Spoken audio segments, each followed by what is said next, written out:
আজ একটি আত্মকথা অর্থাৎ একটি রচনা আলোচনার বিষয়, সেটি হলো একজন ভ্যান চালকের আত্মকথা। এটা রোজনামচাও বলা যায়, যেটা দিনলিপি। একজন ভ্যান চালক কীভাবে তার জীবন অতিবাহিত করছে, ভূমিকা এবং তার সর্বহারা হওয়ার কারণ, বাঁচার লড়াই, ভবিষ্যতে সে কী করবে আর শেষে উপসংহার। আমি একজন ভ্যানওয়ালা, কলকাতার অলিতে গলিতে ভ্যান টানি। এতে আমার দুবেলা দুমুঠো খাবার জোটে। আমার কাছে শীত গ্রীষ্ম কোনো বাছবিচার নেই। পেটের ক্ষুধার জ্বালায় কোনো দিন কাজে আমার কামাই নেই। আর পরিমরি করে যাত্রীদের গন্তব্যে যথাসময়ে পৌঁছে দিই, তবেই 2 পয়সা পাই। কারণ এক্ষেত্রে বলে রাখি, কোনো কোনো অংশে আমরা এখনও দেখি যে ভ্যান চলে। ভ্যানে করে যাত্রীদের কখনো ট্রেনে বা কখনো বাস স্ট্যান্ডে পৌঁছতে হয়। আমি এক সর্বহারা।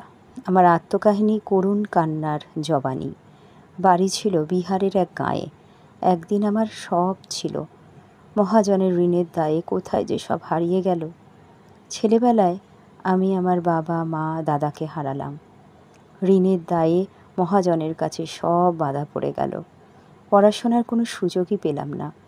মহাজনের বাড়িতে সারাদিন খাটতাম। অতি কষ্টে ভাত কাপড়ের সংস্থান হতো। আত্মীয় স্বজন ও প্রতিবেশীর কোনো সহানুভূতিও ছিল না।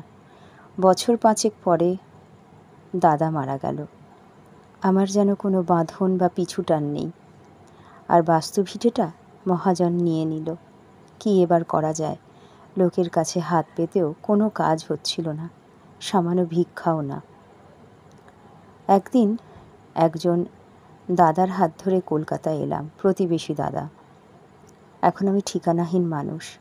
একটা বাড়ির ঠিক নিচে একটি স্থান আমায় সে দিয়েছে। সঙ্গী আমার খিদে। হঠাৎ পরিচয় হচ্ছে আর একজন ভ্যানওয়ালার সঙ্গে। সে আমাকে নিয়ে গেল একজনের কাছে। টিপসই দিয়ে রোজ 20 টাকার বদলে আমাকে দেয় 15 টাকা।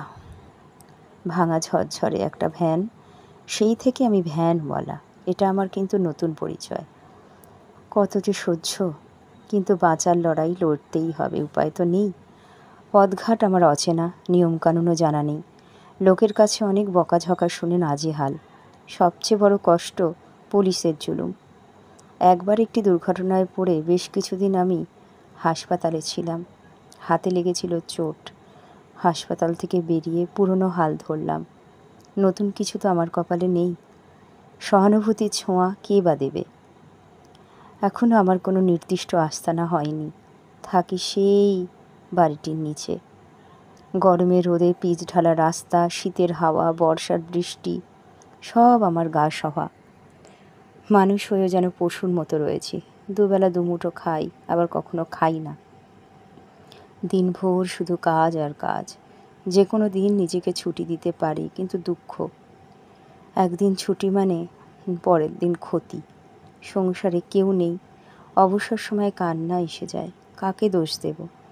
ভাগ্যেরই তো পরিহাস। ভাগ্যকে দোষ দিয়ে কি কোনো লাভ রইল? এটা হচ্ছে আমাদেরই সমাজ ব্যবস্থা। হ্যাঁ, আতঙ্কের কথা শুনছি। শহর থেকে নাকি ভ্যানগুলো তুলে নেওয়া হবে। তখন কি কোনো বিকল্প ব্যবস্থা হবে? তা যদি না হয়, তবে শহরতলির দিকে হয়তো যেতে হবে, কারণ বাঁচতে তো হবে। আমার আশা, আমি নিশ্চয়ই বাঁচব, ভালো জায়গায় থাকার এবং ভালো কাজ জুটিয়ে নেব। তাহলে এতক্ষণ ধরে আমি যে আলোচনাটা করলাম, সেটা হলো একটি আত্মকথা বিষয়ক। তোমরা এইভাবে অন্যান্য আত্মকথা অনুশীলন করো। আজকে এই পর্যন্তই। অনেক ধন্যবাদ।